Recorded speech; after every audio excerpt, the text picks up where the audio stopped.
Oh my, what beautiful mock draft Thursday vibes. The draft is upon us. It's April, just a couple more weeks. The possibilities are endless. That music was tremendous to really set the scene. Zac Stevens, Henry Chisholm, Andre Simone. Here, we're going to be doing this alternating cast of characters every week in the lead up to the draft. We had lots of fun doing this last year. Of course, we have fewer picks to mock because the Broncos are at 9th. Overall, it's going to be a good one. I think hearts will be filled with hope or shattered in the next 10 minutes. So, Zac Stevens, choose wisely, but you have the easiest assignment because we start with the Jacksonville Jaguars at the first overall pick. And Urban Meyer gets to take this one out of the park with the first overall pick. The Jacksonville Jaguars select Trevor Lawrence. Easy, guys. This is the easiest pick in the draft. And the draft still hasn't started because everyone knows that this is going to be the pick. You know, we may shake things up in the coming weeks while doing these mock drafts, but we should not be shaking this one up. It is that obvious. Yeah, I don't think there's much more to be said on that one. Next pick, I think, is going to go chalk as well. The Jets at 2, barring any crazy unforeseen injury stuff, as a lot of the prospects in this upcoming NFL draft are in Indianapolis right now getting medical checks. Last few checks, really the last hurdle to pass before we kind of finalize these grades and set and forget it all, and teams can really set their boards and lock everything in. So there's that caveat. But aside from that, this is locked in. This is Zach Wilson out of BYU.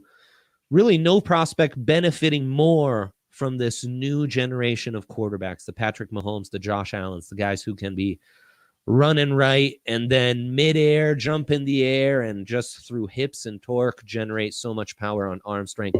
Zach Wilson has that. He's raw in other areas. And you wonder if the Jets have the environment to really develop him. It'll be interesting. The AFC East now is really up for grabs and has become a lot more fun. So there you go. Zach Wilson, second overall pick. Oh boy, oh boy, oh boy. Henry, does the draft start here, or are we waiting yet another pick after the Niners at 3? I think the draft does start here. I think that, you know, the pick for me is Mac Jones. And the reason is because everybody's been saying it for a couple of weeks, including Adam Schefter, who did his whole big thing a couple days ago. Because of all of the hype surrounding this, you just have to buy in. Like I know that it is like lying season, and who knows if there's somebody with an agenda behind the scenes pulling the strings. But at this point, it seems like the pick is Mac Jones. I will say, though, the reason I believe that the draft does start here is just that there's like 3 more weeks until all of this goes down. So much can change. Like Dre said, the medicals. On top of that, I think that there was some fatigue with Justin Fields that maybe disappears a little bit.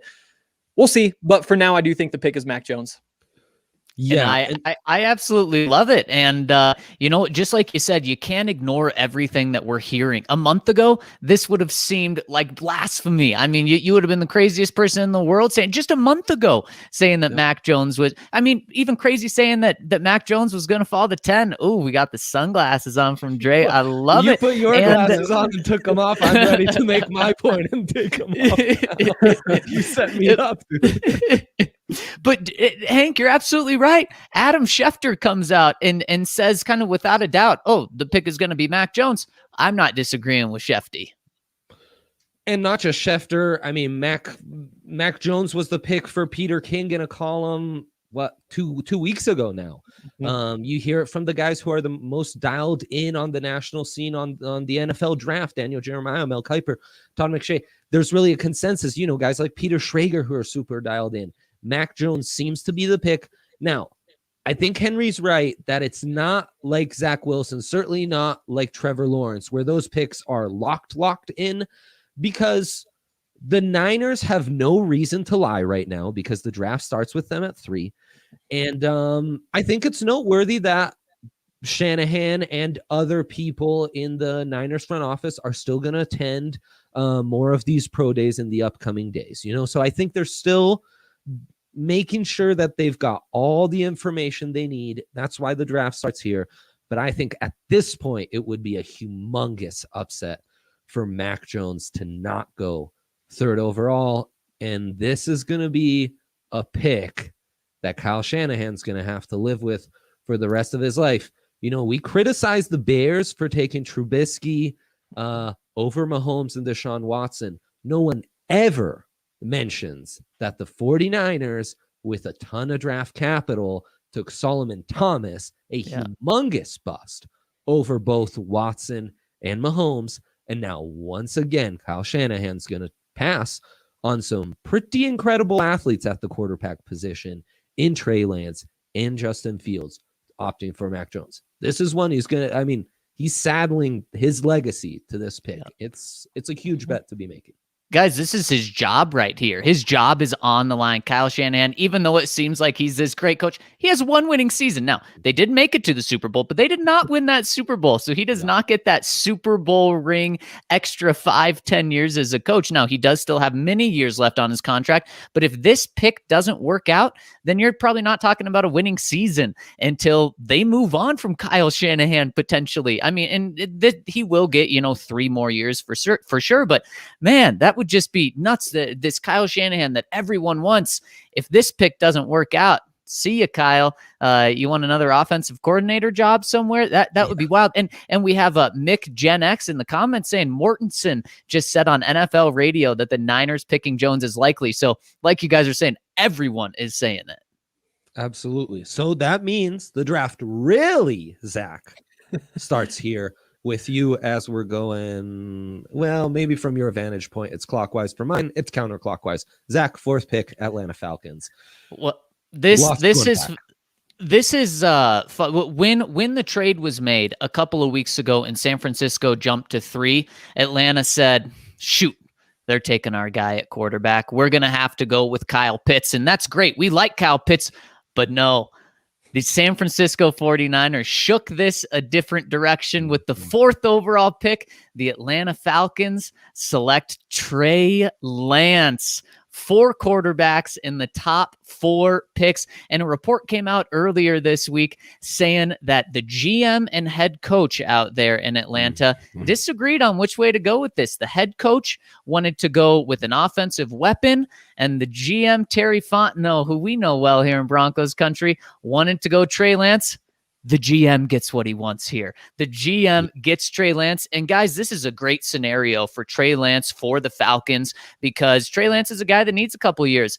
The Atlanta Falcons have to keep Matt Ryan under contract this year and next year. So this is just a perfect scenario. The Broncos should view their situation in the way the Falcons are going to view this if they go with Trey Lance. And that is, they don't plan on having another pick this high in the draft in a long time. So take advantage of that opportunity. Guys, I think it'd be the first time in NFL history, 4 quarterbacks in the first 4 picks.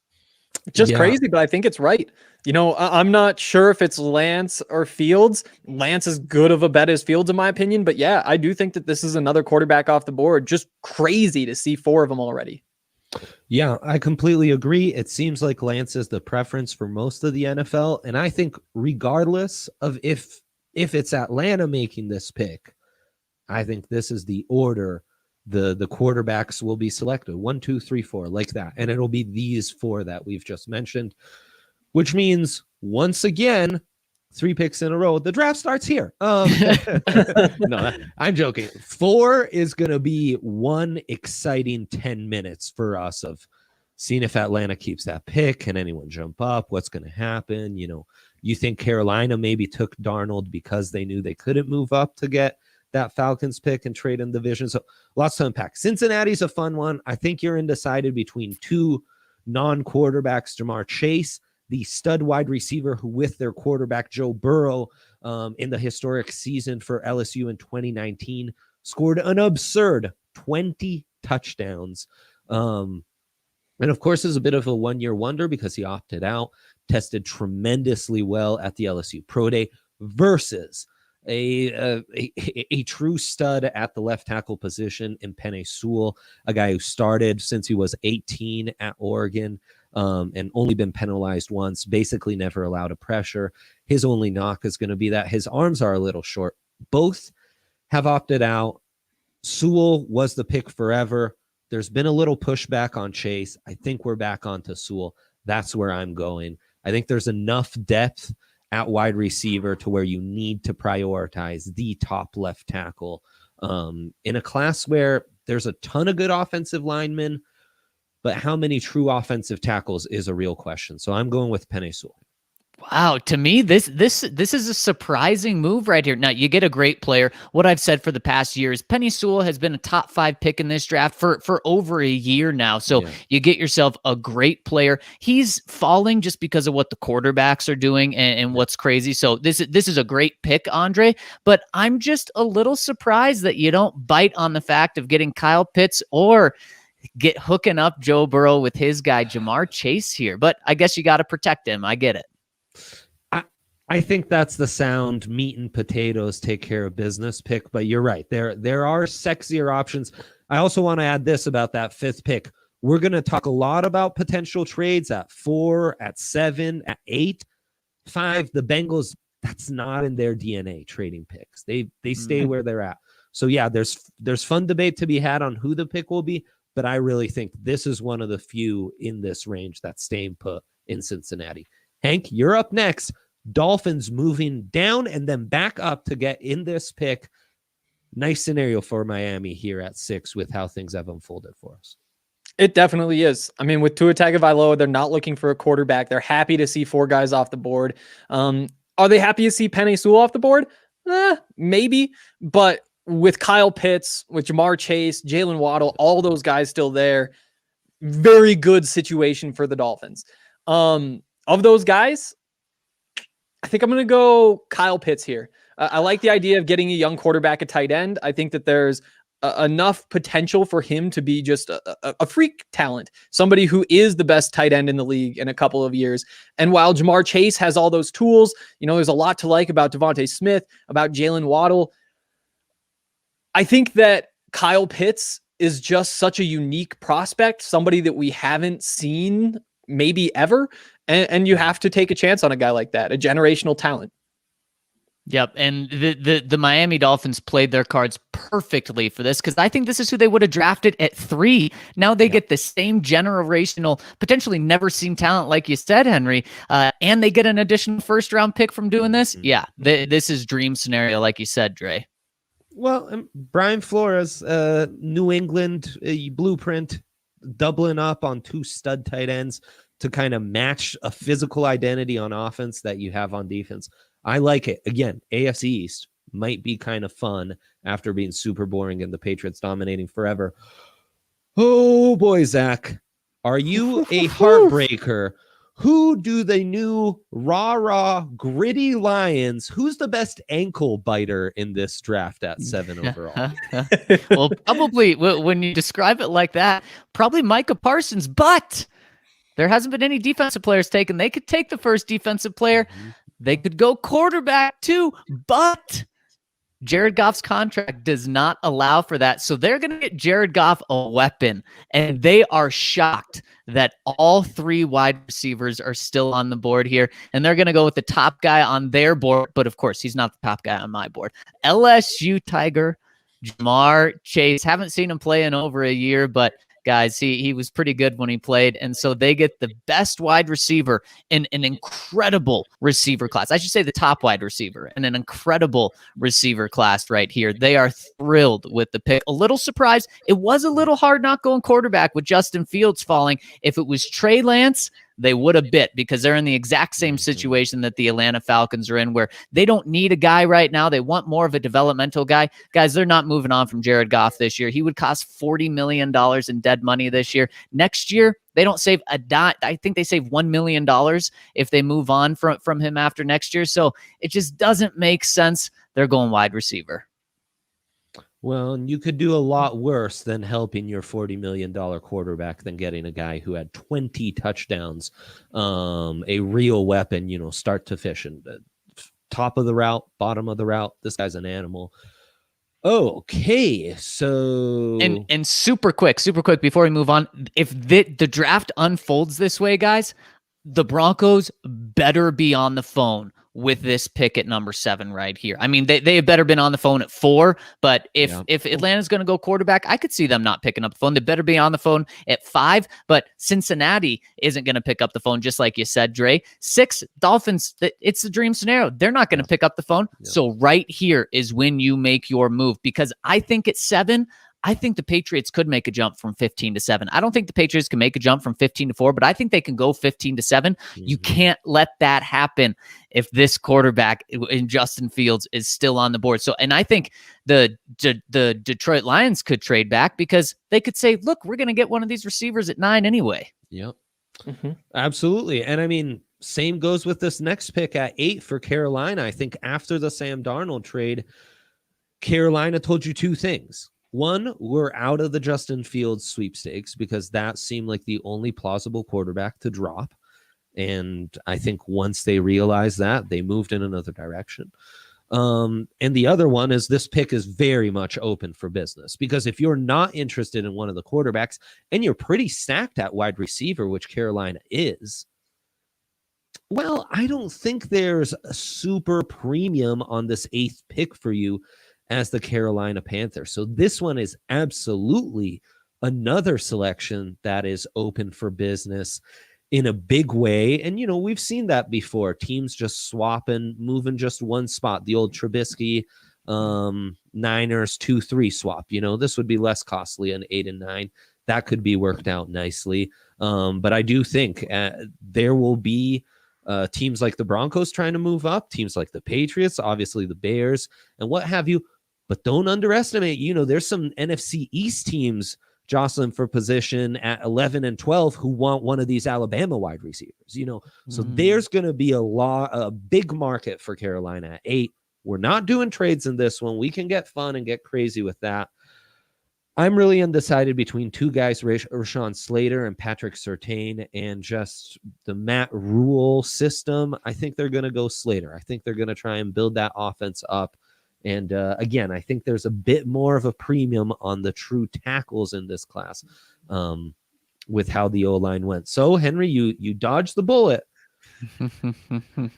So, Broncos sitting here at 9. Some good options on the board. On the draft podcast, I've said this kind of over and over. I do think that the best play for the Broncos is to give Drew Lock another year. I think that when you're in the business of moving on from young quarterbacks too soon, it causes problems, or it can cause problems when you wind up with, Tannehill somewhere else, all that kind of stuff. At the same time, you look through this Broncos roster and you say, where can we improve? Just on paper, not caring about positions or any of that. And when you look at the best players on the board, these receivers, you say, how much of an upgrade is it really to get Jalen Waddle, to knock, KJ Hamler, Jerry Jeudy, whoever down a peg in the rotation? And to me, that's not really worth it, especially because it just means you're probably moving on from Cortland Sutton. Same thing with, I'm not a huge fan of the defensive players at this spot. I think it's a little bit early. The cornerbacks, sure, there's room for them next year, but you've got Fuller, Darby, and all them. So I think that with Justin Fields sitting here, he's the best value on the board. And going best player available is usually the right move. That's the play. They're taking Justin Fields because, to me, he's not the fifth best quarterback in this draft. You know, all these guys have their question marks, especially because you have the shortened season and Trey Lance only played one game, and there's so many red flags, but I think that it gets lost that Justin Fields was one of two guys in this draft who have done it in multiple seasons. One of two guys who has succeeded, three guys who succeeded at the top level. I think that this is a really good value at 9, and I think that that's the right pick. And the crowd goes wild. Everyone in Denver is absolutely thrilled by this. The Broncos get their guy. George Payton doesn't have to give up a first round pick to do it. Incredible. And I just love to see how the way this board played out. And obviously the caveat here is no trades, but this is very realistic that this could happen and that Justin Fields falls to the Broncos, falls in their lap, guys. This is something you can't pass up on, and I'm so happy that you landed with this, Hank, because you are the guy who is okay with rolling with Drew, and I totally understand why you're okay rolling with Drew for another year, but you do have to understand how bad the quarterback position was last year, and so I love the way you broke it down. This is the biggest upgrade. This is best player available and need all in one for you. Yeah, and really, you can have questions about Justin Fields. The value proposition is too good to ignore. The upside downside at this kind of pick at that premium position. You know, if you miss, you miss. No biggie, really. But if you hit, game changer for the next 15 years for your franchise. Passing that up is just unwise. So.